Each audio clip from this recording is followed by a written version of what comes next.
నమస్తే మిత్రులారా, నేను జర్నలిస్ట్ రమేష్ని. నిన్న ముఖ్యమంత్రి రేవంత్ రెడ్డి గారు పాలమూరు ఆ ఎత్తిపోతల పథకం దగ్గర సభ పెట్టి రేవంత్ రెడ్డి గారు మాట్లాడడం జరిగింది. ఏ ఊర్లో హనుమంతుని గుడి లేకుండా ఉండవచ్చు కానీ ఇందిరమ్మ ఇండ్లు లేకుండా ఏ ఊరు లేదని చెప్పేసి నిన్న రేవంత్ రెడ్డి గారు సభ మీదుగా మాట్లాడడం జరిగింది. అందులోనూ మనం ప్రజెంట్ ఉన్న ఏరియా ములుగు నియోజకవర్గం తాడ్వాయి మండలం లింగాల విలేజ్ మండల తొగు అనే ఊర్లో ఉన్నాం. ఈ ఊర్లో ఎటు చూసినా కూడా 20 సంవత్సరాల క్రితం నిర్మించుకున్న పెంకుటిళ్ళు ఉన్నాయి తప్ప ఇక్కడ ఒక రోడ్డు, ఒక కరెంటు లేకుంటే ఒక వ్యవస్థ అనేది ఇక్కడ లేదు, ఒక సిస్టమే లేదు ఇక్కడ. ఈరోజు ఒక బయట నెట్వర్క్ చూసుకుంటే 5G నుంచి 6G రేంజ్కి వెళ్ళిపోతూ ఉంది. యువత ముందుకు దూసుకుపోతుర్రు, ఏ విధంగా జాబ్ చేయాలి, ఎట్లా బ్రతకాలని చెప్పేసి బయట ప్రపంచం వెతుకులాడుతుంటే ఈ అడవి ప్రాంతంలో మాత్రం ఇక్కడ ఉన్న ప్రజలను మాత్రం అమాయకం చేసుకుంటూ తిరుగుతున్నారు కొందరు ఎమ్మెల్యేలు, మంత్రులు. అయితే అదేవిధంగా రేవంత్ రెడ్డి గారు నిన్న ఏం మాట్లాడారో అది ఒకసారి వినిపించుకునే తర్వాత మనం టాపిక్లోకి వెళ్ళే కార్యక్రమం అయితే చేద్దాం. ఒకసారి ఇది వినండి.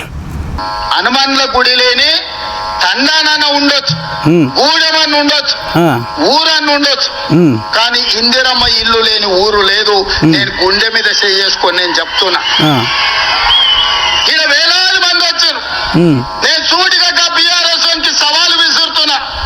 ఏ ఊర్లో నువ్వు డబుల్ బెడ్రూమ్ ఇల్లు కట్టినవో విద్యాగానే నువ్వు ఓటు అడగాలి. ఏ ఊర్లో నేను ఇందిరమ్మ ఇల్లు కట్టినో ఆ ఊర్లో నేను ఓట్లు అడుగుతా. నీకు డిపాజిట్ వస్తే నా పేరే మార్చుకుంటా. పేరు మార్చడానికి మరి పంతులను పెట్టుకుంటావా, రెడీగా ఉంటావా, నీ ఇష్టం ముఖ్యమంత్రి రేవంత్ రెడ్డి గారు. ఇప్పుడు నా వెనకాల చూస్తున్న వ్యవస్థను మీరు చూడొచ్చు. ఒక్క ఇండ్లు పడితే ఇక ప్రజలు దేనికంటే దానికి ఉంటారు. మొత్తం పెంకుటిల్లే ఉన్నాయి ఇక్కడ. రోడ్ల గురించి మాట్లాడతారు ముఖ్యమంత్రి రేవంత్ రెడ్డి గారు. R&B వ్యవస్థల ఎన్నో డబ్బులు శాంక్షన్ అయినని చెప్పుకుంటూ మంత్రి సీతక్క గారు కూడా చెప్పారు. ఒక రోడ్డు వ్యవస్థ లేదు, వర్షాలు పడితే బురద ఈ కార్యక్రమం ఇక్కడంతా. చుట్టుపక్కల హాస్పిటల్ కూడా దగ్గర లేని పరిస్థితి, కరెంటు లేని పరిస్థితి.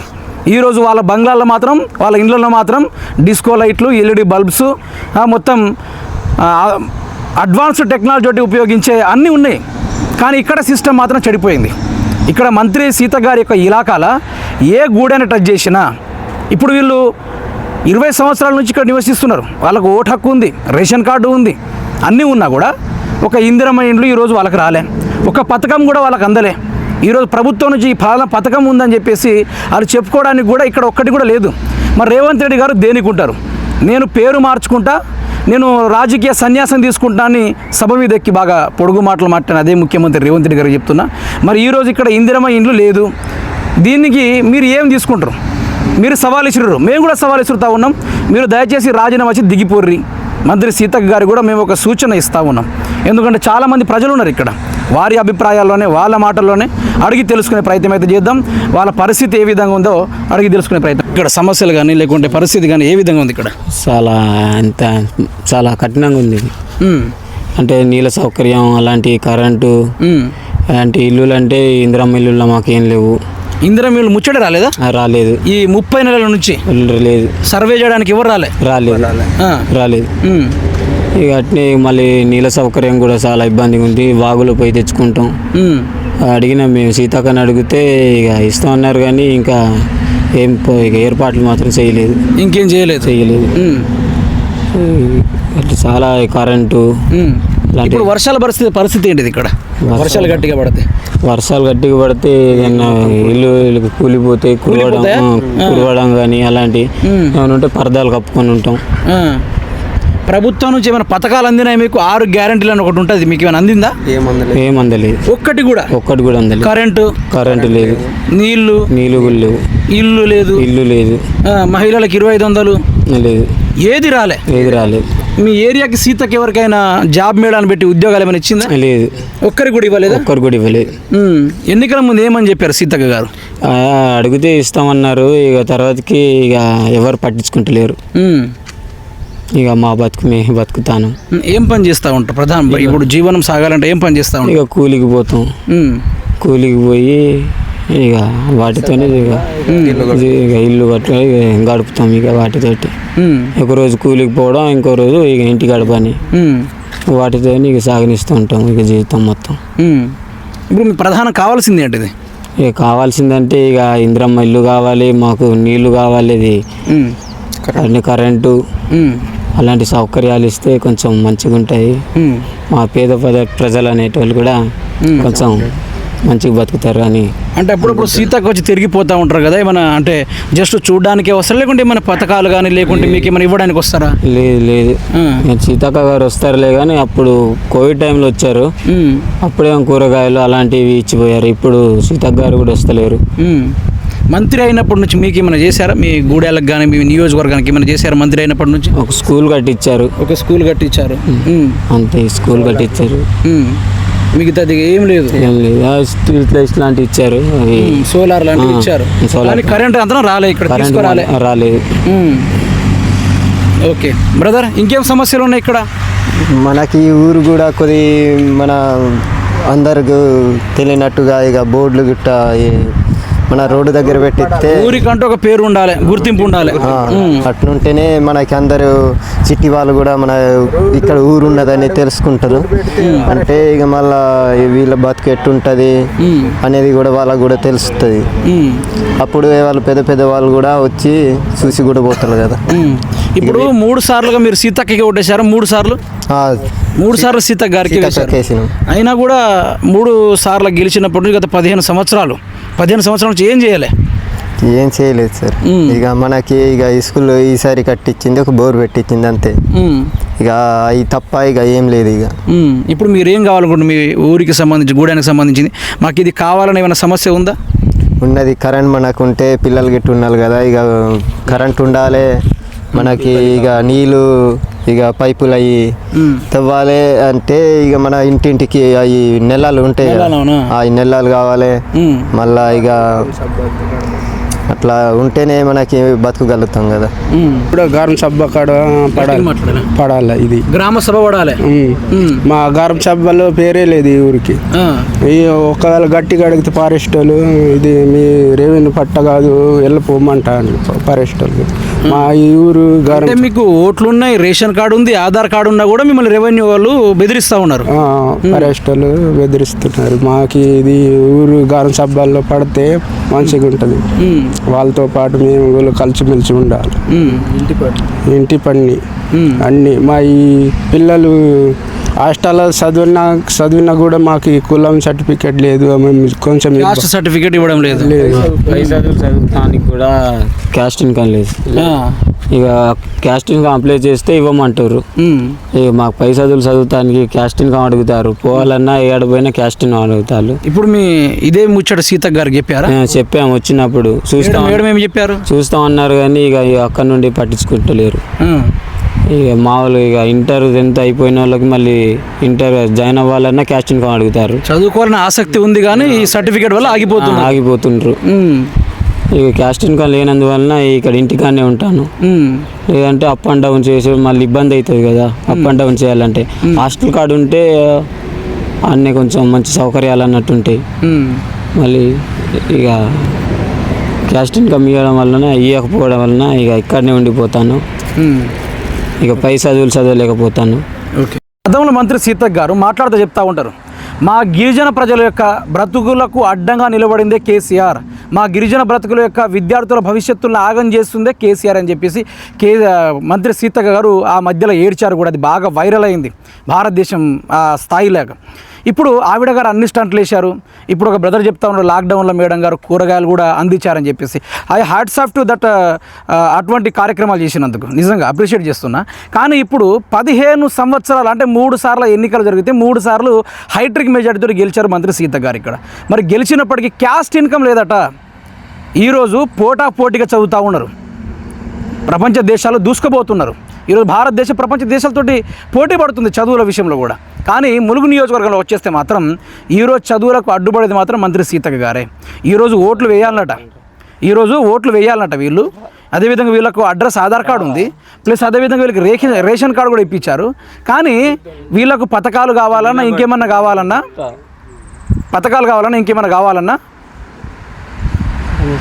అవి అందకుండా చేయాలి. దానికి తగ్గట్టు మాత్రం ఫారెస్ట్ వాళ్ళని పంపించి మరి ఈ విధంగా బెదిరిస్తూ ఉన్నారు అనేది ఒకటి చర్చ అయితే నడుస్తూ ఉన్నది. నేను ప్రధానంగా చెప్తున్నది ఏంటంటే మంత్రి సీతక్క గారు ఈ ప్రజల్ని కూడా పట్టించుకోవాలి.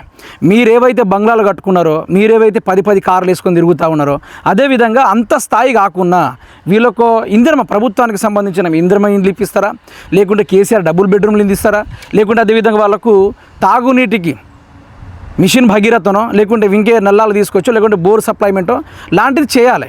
అలా చేయడం వల్ల ప్రజలకు ఇక్కడ మంచిగానే జరుగుతుంది. రాబోయే రోజుల్లో వాళ్ళు కూడా చదువుకోవాలని ఆసక్తి ఉంటుంది, జీవనం సాగించడానికి సాఫీగా ఉంటుంది.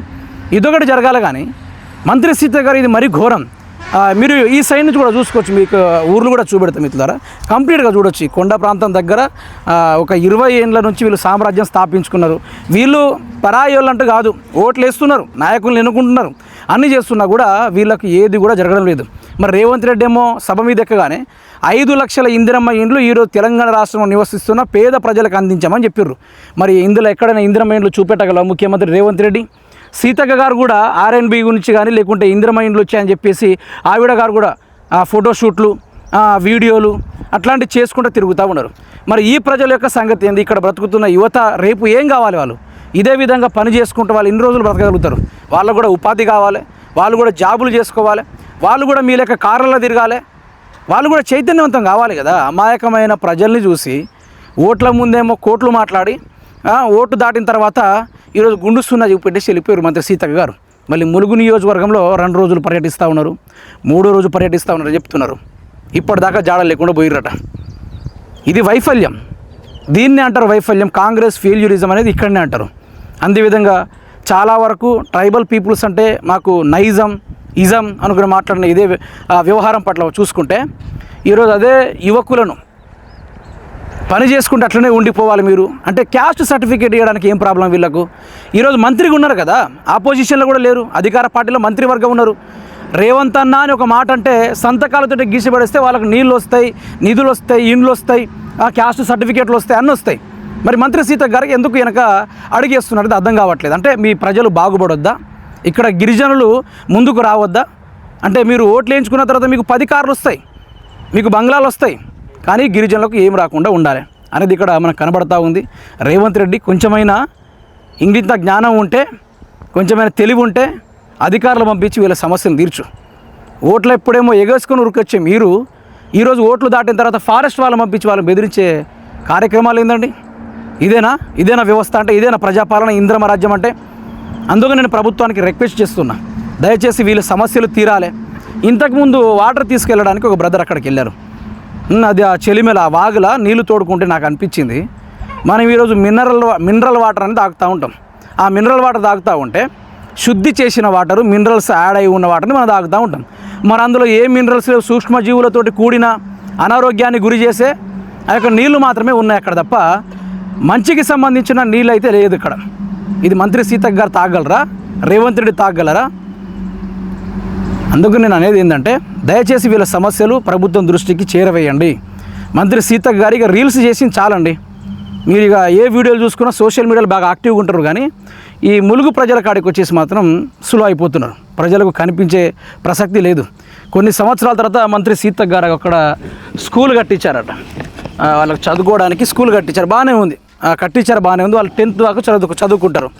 సరే, ఒక 5వ తరగతి దాకా చదువుకుంటారు.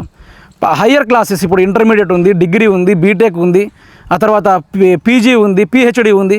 అవి చేయాలంటే వీళ్ళకు క్యాస్ట్ సర్టిఫికేట్ అనేది ఒకటి అడ్డొస్తుంది. ఈ యొక్క సర్టిఫికేట్ రావడానికి కూడా మంత్రి సీతక్క గారు ఒక సంతకం పెడితే అయిపోతుంది. ఈరోజు మంత్రివర్గంలో ఉన్నారు మీరు. సామాన్య ప్రజలంటే 10కి 1 సార్లు ఆలోచించాలి. ప్రభుత్వం మీ చేతిలో ఉంది కదా, మరి ఎందుకని అంటే మీరు గిరిజన ముసుగులో వీళ్ళని అట్లనే అమాయకంగా ఉంచేద్దామని చెప్పేసి ప్రయత్నం చేస్తూ ఉన్నారా అనేది ఇక్కడ చాలా వరకు డౌట్లు అయితే రేకెత్తిస్తున్నాయి. మీరు 20 సంవత్సరాల నుంచి ఇక్కడ ఉంటున్నారు, అయినా మీకు నీళ్లు లేదు. అంటే మంత్రి సీతక్క గారికి ఏమైనా చెప్పిర్రా? అంటే ఇట్లా మాకు నీళ్ళు కావాలని, లేకుంటే బోర్ కావాలని చెప్పిర్రా ఎప్పుడైనా? చెప్పినాం కానీ ట్యాంక్ వేస్తామని చెప్పిర్రా? నీళ్ళ అంటే మీరు 20 ఏళ్ళకు ఉంటున్నారు. ఇప్పుడు మీకు ఏదైనా వాగు వచ్చింది అనుకోండి, అప్పుడు ఎట్లా మీకు నీళ్ళు తాగడానికి? అప్పుడు ఇబ్బంది. అప్పుడు ఇబ్బంది. వర్షాకాలం పుల్లు నిండుతుంది కదా సార్, నీళ్ళు అంతా అప్పుడు ఇబ్బంది, మొత్తం కర్రీ నీళ్ళు వస్తుంది తాగుతానికి, అప్పుడు దొరకతలేదు. సీతక్క గారు వస్తారు, ఇప్పుడు వరదలు వచ్చినాయి అనుకోండి, ఏదైనా సమస్య వచ్చింది అని చెప్పేసి ఆ టైంలో సీతక్క గారు వస్తారా? వస్తారు. ఏమన్నా మీకు సాయం లాంటివి చేస్తారా? చేస్తారు. అంటే మీకు ఓటు హక్కు ఉంది, అన్నీ ఉంది. ఓటు హక్కు ఉన్నది, రేషన్ కార్డు ఉన్నది, ఆధార్ కార్డు ఉన్నది. కానీ ఇప్పుడు మీ సమస్యలు మీరు పట్టించుకుంటలేరు. అవును. ఓట్లప్పుడు మాత్రమే వస్తుర్రా? ఓట్ల అప్పుడు అయితే ఇస్తాం, అంత ఇస్తాం, డబ్బులు ఇస్తే మాకెళ్ళి అని అంటే ఆశ చూపిస్తారు మాకు. ఓకే. కానీ ఇప్పుడు ఎవరు రావడం లేదు. ఇప్పుడు రావడానికి ఎవరు లేరు. ఇక నీకు ప్రధానంగా కావాల్సింది ఏంటిది ఇప్పుడు? నాకు ఇది కావాలి మా ఊరికి అన్నట్టుగా ఏం కావాలి? మనకి ఇల్లులు కావాలి, నీళ్ళు కావాలి. నీళ్ళు కావాలి, కరెంటు కావాలి, నీళ్ళు కావాలి, ఇల్లు కావాలి. ఇదేనా చలిమా? ఇదే. ఈ నీళ్ళు ఓడిచి పట్టుకొని తాగుతారా? సరే చూద్దాం మిత్రులారా. ఇదైతే మనం ఆఫ్రికాలో అయితే లేము. ఇది సీతక్క గారి యొక్క నియోజకవర్గము. ఇక్కడ ప్రజల యొక్క తాగునీరుని ఒక్కసారి మనం చూసుకోవాలి. బ్యాక్గ్రౌండ్లో చూసుకుంటే ఈ నీళ్లు ఇదే విధంగా అడవుల ప్రాంతాల నుంచి వస్తున్న వాటర్. అట్లా బ్యాక్ ఎండ్లో కూడా చూసుకుంటే కంప్లీట్గా నీళ్లు ఇది తాగినా కూడా అనారోగ్యానికి పాలే అవకాశం కూడా ఉంది. ఇటువంటి సిచ్యువేషన్ ఈరోజు గిరిజన ప్రజలు ఇబ్బంది ఫేస్ చేస్తున్నారు. అయితే మనం మంత్రి సీతక్క గారి యొక్క ఇలాకాలో ఇప్పుడు ఆవిడ 3 సార్లు గెలిచినప్పటికీ ప్రభుత్వం ఈరోజు మంత్రి శాఖగా ఉండి కూడా ప్రభుత్వం నుంచి నిధులు లేకుండా ఈరోజు చూశారు కదా, ఇక్కడ ఒక వ్యక్తి నీళ్లు తాగడానికి చెలిమిల నీళ్లు తోడుతూ ఉన్నాడు. మనం ఏ ఆధునిక ప్రపంచంలో ఉన్నాం మనం? ఈరోజు టెక్నాలజీ 5G నుంచి 6G మారే కాలంలో ఉంటే ఇప్పటిదాకా వీళ్ళు నీళ్లు తోడుకొని తాగే పరిస్థితి. ఇటువంటి నీళ్లు ఈరోజు తాగడం వల్ల ఎన్నో అనారోగ్యానికి కూడా గురయ్యే అవకాశం ఉంది. ఇప్పటిదాకా వీళ్ళకి తాగునీళ్ళు లేదు, ఉండడానికి సరైన ఇల్లు లేదు. మీరే చూడొచ్చు మిత్రులారా. ఇటువంటి ఈరోజు ఓట్లేసి గెలిపించిన ప్రజల పరిస్థితి ఇది. ఓట్లు వేయించుకొని నిలబడ్డ మనుషులదేమో ఈరోజు ఫార్చునర్ కార్లు, అధికారులతోటి బంగ్లాలో నివసించే రాజభోగాలు దక్కినాయి. కానీ ఓటేసిన గిరిజనులకు మాత్రం ఎటువంటి కార్యక్రమం అయితే జరగలేదు ఇప్పటిదాకా. ఇది మీరు చూస్తూనే ఉన్నారు. వీళ్ళు నీళ్లు తోడి తాగుతూనే, అంటే ఆ నీళ్ళని ఒడిసిబట్టి ఆ నీళ్ళని కంప్లీట్గా వడబోసి తర్వాత తాగే కార్యక్రమం చేస్తూ ఉంటారు. ఇది మంత్రి సీతక్క గారు. దయచేసి రీల్స్ తీసుడు, కార్ల దిగుడు, పూలు జల్లుడు ఈ కార్యక్రమాలు చేయకుండా దయచేసి గిరిజన ప్రజల్ని పట్టించుకోండి. ఈరోజు మీరే ఏదైతే వాగ్దానాలు చేశారో, మీకు ఓట్లేసిన ప్రజలే కదా, పక్క రాష్ట్రం వాళ్ళు అయితే కాదు కదా. మీకు ఓట్లేసిన ప్రజలు ఈరోజు వాళ్ళకు నీళ్ళ కష్టాలు చూడండి ఎంత ఘోరంగా ఉందో. ఇదొక గెలిచినప్పుడు ఒక తీరు, గెలిచిన తర్వాత ఇంకో తీరు. గెలవకముందు అయ్యా బాంచన అనుకుంటూ రీల్స్ తీసుడు, తర్వాత ఇప్పుడేమో ప్రజలకు దూరంగా ఉండడు. ఇది మనం చూస్తూ ఉన్నాం. అంతరంగం సిగ్గు తెచ్చుకోవాలి. ఈరోజు అధికారంలో ఉండి ఏసీ రూమ్లలో ఉంటే సరిపోదు. ఇటువంటి గిరిజన ప్రజల యొక్క సమస్యలు బయట తీయాలి. మేము తీస్తున్న వాటికైనా రెస్పాండ్ అయ్యి దయచేసి వీటిపైన ఫోకస్ చేయాల్సిందే ప్రభుత్వాన్ని కూడా కోరుతున్నా. అదేవిధంగా మంత్రి సీతక్క గారి కూడా కోరుతా ఉన్నా. ఇటువంటి నీళ్లు ఒకనొక టైంలో మనం కూడా తాగలేము. ఇటువంటి సిచ్యువేషన్ ఉంది. ఇదేమైనా ఆఫ్రికానా లేకుంటే నైజీరియానా? ఈరోజు ఏ పేర్లు అయితే ఎత్తున్నాయో ఆ దేశాలు కూడా ఈరోజు అభివృద్ధి చెందుతున్నాయి. కానీ ములుగులో పరిస్థితులు మాత్రం మారడం లేదు. కానీ అసెంబ్లీలో టైం ఇస్తే ప్రజల గురించి మాట్లాడాల్సింది పోయి మేడం గారు రాజకీయాలు చేసిన ముచ్చటను కూడా చూసాం. సో ఇటువంటి చాలా సమస్యలు ఉన్నాయి ఇక్కడ. వీటిని అన్నింటినీ వెలికి తీసే కార్యక్రమం దిశగా ఆర్జీటీవీ గ్రౌండ్ రిపోర్ట్ చేయదలుస్తుంది. దీన్ని దయచేసి అధికార యంత్రాంగం ఎవరు చూసినా కూడా దీనిపైన యాక్షన్ తీసుకోవాల్సిందిగా, వారికి న్యాయం జరిగేటట్టుగా చేయాలనేది నా యొక్క మనవి.